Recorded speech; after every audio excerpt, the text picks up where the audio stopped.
Greetings, Ranger fans. I'm Bryan Montgomery, joined today by head coach Chris Hill. The Rangers headed to the UIL 6A Regional Quarterfinal round with a matchup against Rockwall on deck on Tuesday at 7:30 p.m. Coach, thanks for joining us and congratulations on making the regional quarters.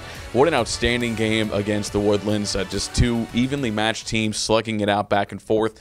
The Rangers only led for 9 minutes of that game, but it ended up being, the final 9 minutes of that game. Just talk about these teams' ability to come back against a very tough Woodlands team and just simply that fourth quarter run that put the game away. At the end of the day, the kids just keep playing. They keep fighting, and they're really we got guys that are really confident shooters right now. They're finishing plays. They executed well. It's just gutty. At the end of the day, the kids want to keep playing. And so that's the good thing is it's a little. We run so much. We have so much freedom in the way we play, and luckily they're figuring it out at the right time. And like you said, we led at the 9-minute mark, and for 9 minutes in that last in the whole game, and they were the right 9 minutes. So a lot of goods coming of it. The defense was great, and just made our timely free throws. We didn't shoot great from the foul line, but we made them when we needed to, and just as the game goes on, we're figuring it out a little bit.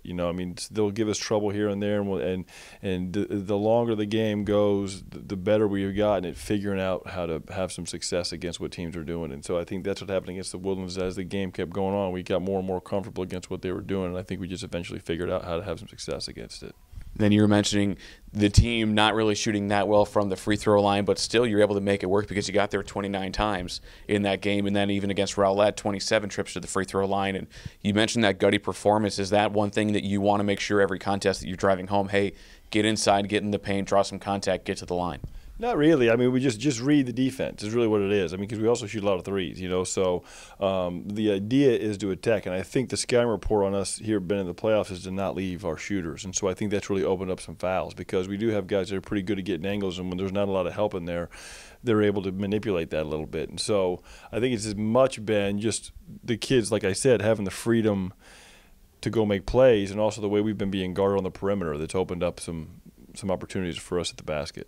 And now you move to this regional quarterfinal matchup against Rockwall, and it's one thing. We've seen a lot of matchups in football and baseball, but these are two teams that haven't met in a long, long time. I think 9 to 10 years it's been since the Yellow Jackets and Rangers have met up. So looking at that matchup, what on tape impresses you about this Rockwall team, and what should Ranger fans expect?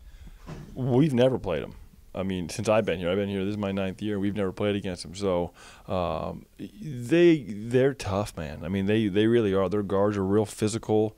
They really try to draw fouls. They got a couple of guys that can shoot. They're very versatile offensively, and they like to run a lot of isolations for their best players, and those guys are very different.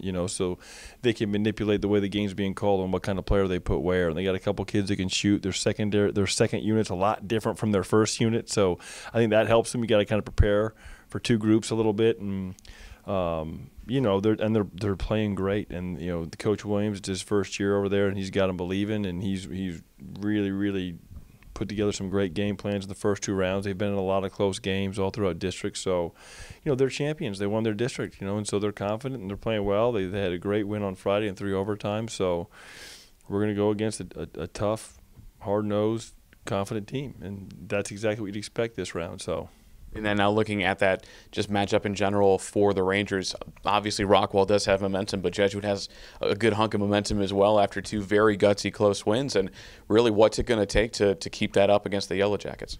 At the same time, I said all those things about them because you kind of asked about Rockwall, but I feel the exact same way about us. I think we're playing as well as we've played in terms of team basketball, watching out for each other and trying to read what the other team's doing. But it's going to be a war. Both teams are balling right now at the end of the day, and both want to keep rolling. So, and it's a really good matchup.